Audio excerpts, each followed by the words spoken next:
তো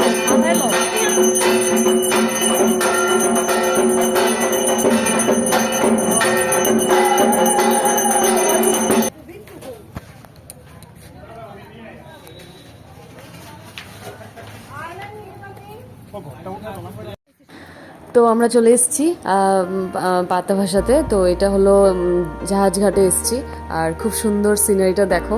আর বাড়ির পাশাপাশি মানে কোনো পুকুর টুকুর ছিল না যেখানে মানে পাতা ভাসানো যাবে, তো এটাই অপশন ছিল, এখানে আসতে হতো ব্রহ্মপুত্র নদীতে। তো খুব সুন্দরই লাগছে, সিনারিটাও খুব সুন্দর, আর এখানে পাতা ভাসাতে ভালোই লাগলো। আর তো সবাই মিলে এখানে এসে তারপর চলে যাই।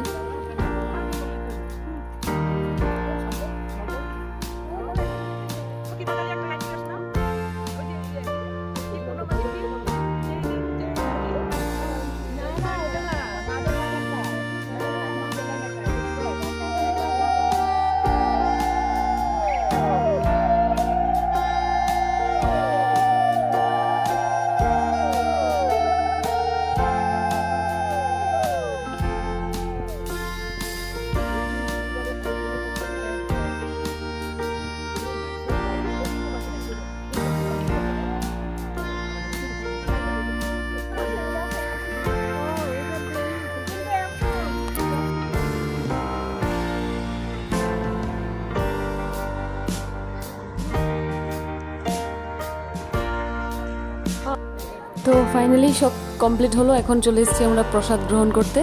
তো দেখো প্রথমেই আসছে এখানে ভোগের খিচুড়ি, তারপর এক এক করে সবই আসবে, ভোগের পোলাও, তো তারপর ছিল বেগুন ভাজা, তারপর একটা পটল আলু দিয়ে কিছু একটা মানে কারি ছিল, আর তারপর একটা মিক্সড সবজি ছিল, আর একটা মিক্সড সবজি ছিল, দু রকমের ছিল আর কি।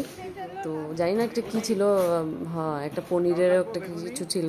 তারপর চাটনি ছিল, এটা হলো আনারসের চাটনি, আর আরেকটা চাটনি দিয়েছে, ওটা ভোগের রান্নার থেকে দিয়েছে আর কি, ওইটা টমেটো দিয়ে কিছু দিয়ে বানিয়েছিল। তো লাস্টে ছিল এখানে দই, মিষ্টি দই। তো দই দিয়ে খাওয়াটা কমপ্লিট হলো, আর পুরোপুরি 4:30 বাজে তখন। সবার ফাইনালি লাস্ট মানে সব আমরা সবাই খাচ্ছিলাম আর কি। তো খাওয়া দাওয়া শেষ হলো, তারপর সবাই যায় একটু রেস্ট করতে। তো সব এক রুমে বসে মানে বুঝতেই পারো। তো বন্ধুরা আজকের মতন এই ব্লগটা আমি এখানেই শেষ করব, আর দেখা করব পরবর্তী একটা নতুন মিনি ব্লগ নিয়ে। ততক্ষণ জন্য বাই বাই, টাটা, সবাই ভালো থেকো, স্টে টিউন।